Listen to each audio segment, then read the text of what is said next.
Assalamu alaikum. This is Tawhid Jaman, batch BM31, Bangladesh Medical College. Today I want to discuss about WBC.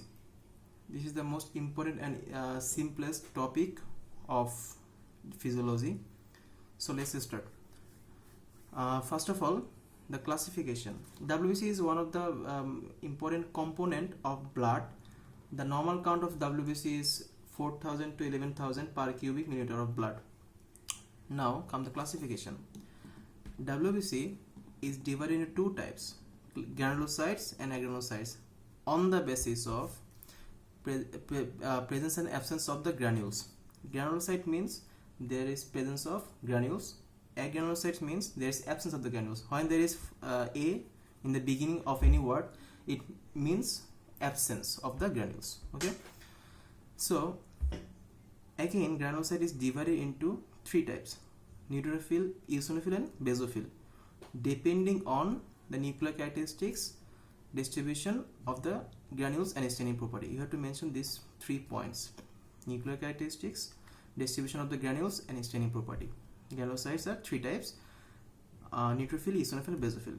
And agranulocyte is of two types: monocyte and lymphocyte. Now there are some counts. Now neutrophil is 50 to 70%, eosinophil is 1 to 4%, basophil is 0 to 1%, monocyte is 2 to 8%, lymphocyte is 20 to 40%. These are the differential counts. Okay, the teacher will ask you what are the differential counts of WBC. You have to mention all this percentage. Okay, so the important is on the basis of what.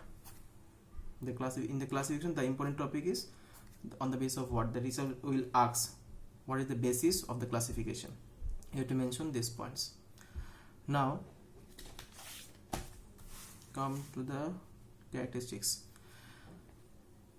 In the granulocytes there are three types. Granulocytes are three types: neutrophil, eosinophil and basophil.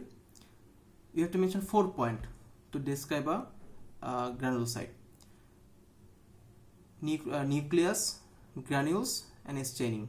These 3 points are very important. You may also mention the distribution. Okay, in the neutrophil, the nucleus is 2 to 7 lobes.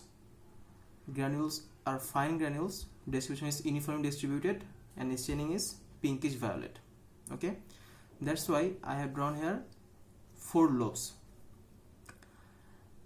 In the eosinophil, there are 2 to 3 lobes, coarse granules, uniformly distributed, and big red staining. In the basophil, 2 lobes, coarse granules, not uniformly distributed, and purple blue is staining property. Okay, in the basophil there is 2 lobes, so you have to must draw 2 lobes. Okay, in the eosinophil it may be 2 to 3 lobes, so you may draw 2 lobes or 3 lobes, no problem. But in the neutrophil you must have to draw more than 3 lobes. Okay, now as there is fine granules, so I have placed it by dot. Okay, to mention the coarse granules, I have drawn here it by circles. This is the coarse granules. Okay, coarse granules. You must have to mention staining property, nucleus and granules. Okay, in the lymphocyte, the nucleus is round, and staining is blue. There are 2 types of lymphocyte: a small lymphocyte and large lymphocyte. In the small lymphocyte, the nucleus is bigger and the cytoplasmic ring, it is smaller. Okay, and in the large lymphocyte, the cytoplasm is smaller, but the nucleus is smaller, but the cytoplasmic ring is thicker. This is a macrophage or monocyte. Here the nucleus is bean shaped, and the staining property is pale blue. This nucleus is placed eccentric, that means away from the center. Okay, now you have to draw this figure in terms. You have to know how to draw. Now this is the some count. There are some counts. Neutrophil is 3,000 to 6,000 per cubic millimeter of blood. Eosinophil is 150 to 300 per cubic millimeter of blood. Basophil is 0 to 100 per cubic millimeter of blood. Lymphocyte is 1,500 to 4,000 per cubic millimeter of blood. Monocyte is 300 to 600 per cubic millimeter of blood. These are the absolute count. The teacher will ask that what are the absolute counts of WBC, you have to mention these counts. So you have to know the absolute count, the differential counts, and the classification, how it is classified. Okay, now come to the properties of WBC. There are 5 properties mainly: margination, adhesion, rolling, diapedesis, ambient movement, chemotaxis, and phagocytosis. Normally, if this is a blood vessel, okay, there is endothelium,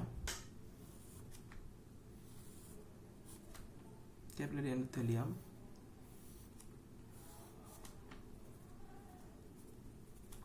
See, there is no gap between the endothelium. Okay, there is the blood flow. It may be RBC, it may be neutrophil, macrophage. There is blood flow normally, but if there is any inflammation occurs in any tissue, inflammation or any foreign particle comes to our body, they will release some particles, some chemical particle substance that will cause formation of the gaps in the endothelium. There is formation of the gaps in the endothelium. Okay, so then the neutrophil, first of the neutrophil, they come to the margin and adhesion to the endothelium and rolling. That's what the first property is: margination, rolling, and adhesion and rolling.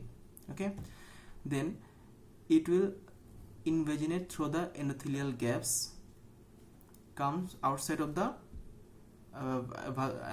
blood capillary, that is extravasation of the neutrophil. This process is known as diapedesis. Okay, when there is the release of the chemicals, so the neutrophil or monocyte or macrophage, it will come to the chemical stimuli by amoeboid movement. Okay, then as it is coming towards the origin of the chemical stimuli, this process is known as chemotaxis.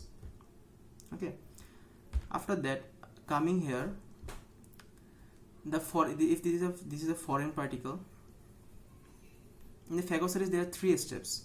One is opsonization, another one is engulfment, number 3 is degradation.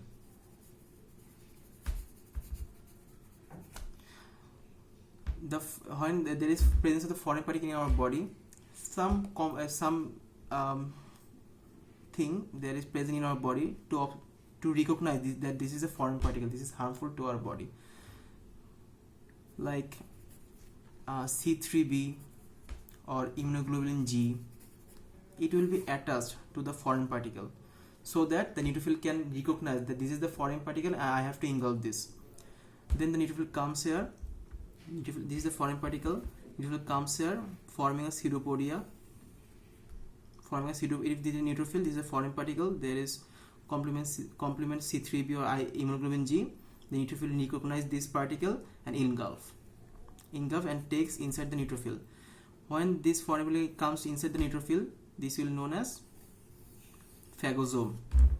This is the foreign particle. This is known as phagosome. Okay. In the neutrophil, there is presence of the lysosome. Okay.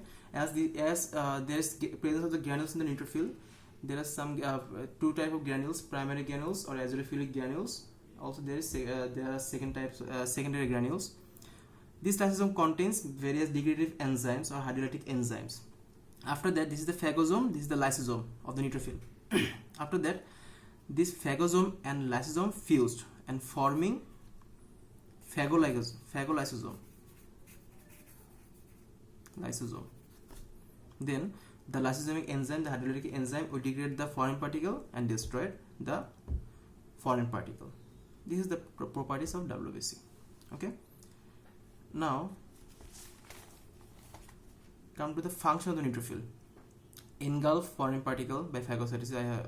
I have described it before. Gives the second line of defense. The first line of defense is skin. When the skin fails, then this neutrophil and monocyte or macrophage, it gives a second line of defense. And the granules of neutrophil contains enzymes like nucleotidase, myeloperoxidase, catalase. It will help in the extraction of the foreign particle. Okay. Function of the eosinophil. It kills juvenile forms of parasite by releasing these 3 points: hydrolytic enzymes, reactive oxygen species, and larvicidal polypeptides. Also take part in allergic reactions and have weak phagocytic activities.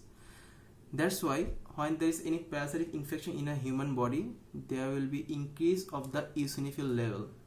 This condition is known as eosinophilia. Okay.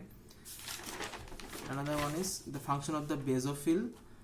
Play roles in allergic reaction by releasing histamine or serotonin, or this is also known as 5-HT, that means 5-hydroxytryptamine. Secretes heparin. Heparin is natural anticoagulant. It prevents intravascular coagulation. Again, it provides host defense against parasite, bacteria, and virus.